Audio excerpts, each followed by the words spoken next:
प्रेरणास्पद कथा YouTube channel पर मैं धनंजय जैन आप सभी का हार्दिक अभिवादन करता हूँ। दोस्तों, जीवन के अंदर जिसने माँ बाप की अहमियत नहीं समझी उसका जीवन निरर्थक है। माँ बाप को कभी भी दोस्तों बुढ़ापे के अंदर तकलीफ होवे ऐसा काम मत करना, क्योंकि मैं जानता हूं माँ बाप कितनी भी तकलीफ में आ जाए अपने बच्चों को बद्दुआएं कभी नहीं देते हैं। पर वो दिन याद करो जब हम बच्चे थे, बिस्तर के अंदर ही सूसू कर देना, पोटी कर देना तो भी माँ बाप के ललाट के ऊपर सलवट नहीं आती थी। जब वो बीमार हो रहे हैं, उनका बुढ़ापा है, उनके शरीर के अंदर ताकत नहीं है और ऐसा कुछ उनके साथ हो रहा है तो दोस्तों ये सौभाग्य समझो अपना कि आपको सेवा करने का मौका मिल रहा है। पर हम ऐसा नहीं कर पाते, हम उनको भूल जाते हैं, हमें वो बोझ से लगने लगते हैं। एक परिवार के अंदर माँ बाप स्वयं भूखे प्यासे रहकर अपने बच्चों को अच्छा बनाने के लिए, अपने बच्चों को इस काबिल बनाने के लिए, अपने पैरों पर खड़ा करने के लिए जी जान लगा देते हैं। बच्चे भी होनहार रहते हैं, पढ़ लिख कर इतने होशियार हो जाते हैं कि उनको विदेश में भी जॉब मिल जाता है। दोनों बच्चे विदेश पहुंच जाते हैं, अपने मनानुकूल लड़कियों से शादी भी हो जाती है, वहां की नागरिकता भी उन्हें मिल जाती है। कई बार इधर उधर से पैसे इकट्ठा करके बाप फोन करता है, उनके हालचाल पूछने की कोशिश करता है तो कह देता है कि अभी बिल्कुल समय नहीं है, मैं बाद में फोन करता हूं, और कभी फोन नहीं आता। एक बार मां बहुत ज्यादा बीमारी की वजह से भगवान को प्यारी हो जाती है। ये अलग बात है दोस्तों कि वो पढ़ लिख कर होशियार हो गए तो महीने का कुछ पैसा वो भेज देते थे, पर पैसा ही सब कुछ नहीं होता है दोस्तों, आत्मीयता भी बहुत कुछ होती है। पिता फोन करके कहता है कि बेटा तुम्हारी मां चली गई। आनंद फानन में छोटा भाई तैयारी करता है इंडिया आने की, इंडिया पहुंचता है। एक ही दिन में सब कुछ निपटाकर अपने पिताजी से कहता है कि पिताजी मुझे जाना होगा, आज रात की ही फ्लाइट है। पिताजी ने कहा कि बेटा ठीक है ये सब कुछ हो गया, पर एक बात समझ में नहीं है, तुम्हारा बड़ा भाई क्यों नहीं आया? तुम तो दोनों एक ही न्यूयॉर्क सिटी में ही रहते हो और तुम्हारा ऑफिस भी कोई ज्यादा दूर नहीं है, तुम्हारी बातचीत तो हमेशा ही होती होगी, वो क्यों नहीं आया? उसने कहा पिताजी बड़े भैया बहुत ज्यादा व्यस्त है और उन्होंने ही मुझे कहा कि तू फटाफट रवाना होके चला जा और मम्मी को जो भी क्रियाक्रम का काम है वो निपटा के आ जा, बाबूजी के समय मैं चला जाऊंगा। पिता निशब्द हो गया उसके ये शब्द सुनकर। अरे इससे तो अच्छा औलाद पैदा ही नहीं होती जिनके मन में इस प्रकार के विचार तक आते हैं। दोस्तों, मैं कई जगह मोटिवेशनल स्पीच देने के लिए जाता हूं तो घर घर की कहानियां मैं सुनता हूं, हृदय को बड़ा आघात पहुंचता है। कहां गए वे संस्कार? हजारों साल हो गए दोस्तों, सब कुछ पत्थर का था पर अब इंसान पत्थर का हो गया। पहले तो मकान और वो सिर्फ पत्थरों के बनते थे, ईंट चुना नहीं होता था।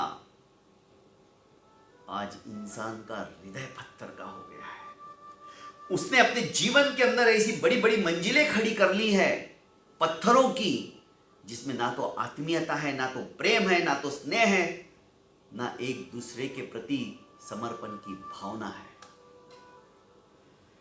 एक और कहानी बीच में याद आ गई जो कि सत्य घटना है दोस्तों। दो बूढ़े व्यक्ति अर्थात पति पत्नी रेलवे स्टेशन के ऊपर बैठे हुए थे। चाय वाला आया चाय की केटली लेकर और कहा कि बाबूजी चाय पियोगे? उन्होंने ना कह दिया।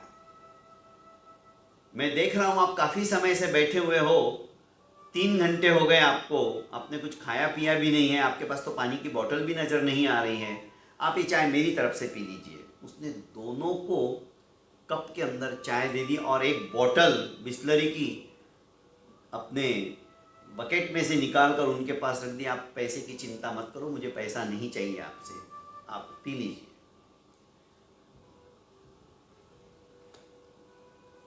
वापस चाय बेचकर यह चाय वाला अपने घर चला गया। शाम को फिर से आया अपना बड़ा केटली का डब्बा लेके जिसमें कि चाय गर्म रहती है और रेलवे स्टेशन के ऊपर सबको चाय चाय चाय करते हुए बेचने लगा। अचानक उसका ध्यान फिर से उन दंपत्ति की तरफ गया।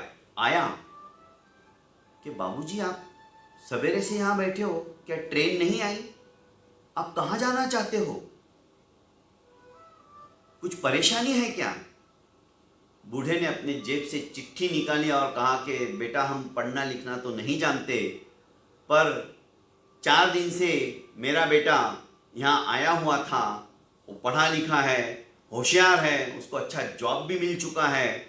उसने कहा कि बड़ा भाई यदि नहीं आया लेने को रेलवे स्टेशन के ऊपर तो आप इस पते पर आ जाना, पर हमें तो इसका पता ही नहीं पता है। जब उस चाय वाले ने दोस्तों चिट्ठी पढ़ी ना, उसमें लिखा था, पता वता तो कुछ नहीं था, उसने लिखा था कोई भी महानुभाव इन दोनों को आपके शहर के अंदर जो भी वृद्धाश्रम होगा वहां जाकर इन्हें छोड़ दीजिए, बहुत मेहरबानी होगी। पढ़ते पढ़ते इसके आंसू निकल पड़े चाय वाले के। धिक्कार है ऐसी संतति को। अरे जिस बाप ने खुद भूखे रहकर इन औलादों को पढ़ाया है ना, कोई उपकार नहीं किया, उन्होंने अपने कर्तव्य का निर्वहन किया है, पर यहां पर इन बच्चों ने उस कर्तव्य का गला घोट दिया। अरे जो बाप कॉलेज के लिए हमारे साथ दर दर भटकता रहा, यहाँ एडमिशन नहीं हो रहा है तो वहाँ एडमिशन, डोनेशन के लिए उधार मांग मांग कर उन्हें हमें इस काबिलियत से पढ़ाने की कोशिश की, खुद फटे पुराने कपड़े पहनकर हमें नए कपड़े पहना है, जूते घिस गए पर हमें नए जूते दिलाए, ब्रांडेड जूते दिलाए, हमारे मनानुकूल जो था वो सब कुछ हमारे माँ बाप ने किया, पर हमने क्या किया उनके लिए? अरे हमारा प्रेम विवाह भी हो गया तो थोड़ी सी डांट लगाई कि बेटा तूने गलत किया, पर कोई बात नहीं, तू तो समझदार है, तूने घर वर तो देख लिया होगा, पत्नी कहाँ की है, कैसी है, उसके संस्कार कैसे है, वो तो सब जान लिया होगा। और लड़की है तो लड़के के लिए कहती है कि बेटा तूने ये सब कर लिया है ना। लड़कियों को लड़की के लिए कहते हैं, वो बाप होता है। लड़की जब विदा होती है तो एक कोने में जाके चुपचाप रोता है और समधी से हाथ जोड़कर कहता है कि मैंने अपना कलेजे का टुकड़ा तुम्हें दिया है, इसका ख्याल रखना, मैंने इसे फूलों की तरह पाला है। दोस्तों, माँ बाप की अहमियत हम नहीं जान पाते हैं। आवश्यकता है आज उन माँ बाप को जिन्होंने कि हमें जन्म देकर इस काबिल बनाया, उनका ख्याल रखने की। यदि हम माँ बाप का ख्याल रखेंगे दोस्तों, ऊपर वाला हमारा ख्याल रखने वाला है, ये बात कभी भी ध्यान रखना, क्योंकि संसार में माँ बाप से बढ़कर दूसरा कोई भगवान नहीं है। अरे वो भगवान तो सुने ना सुने, पर ये हमारे जीते जागते भगवान हैं, इन्होंने हमें कभी तकलीफ में नहीं आने दिया। दोस्तों, प्रेरणास्पद छोटी छोटी कहानियों के माध्यम से घर के अंदर, परिवार के अंदर किस तरह के संस्कार होने चाहिए, हमारा कर्तव्य क्या होना चाहिए, इन बातों को हम समझने की और जानने की कोशिश हमेशा करते रहेंगे। आप इस चैनल को ज़्यादा से ज़्यादा फॉरवर्ड करते रहिएगा। बहुत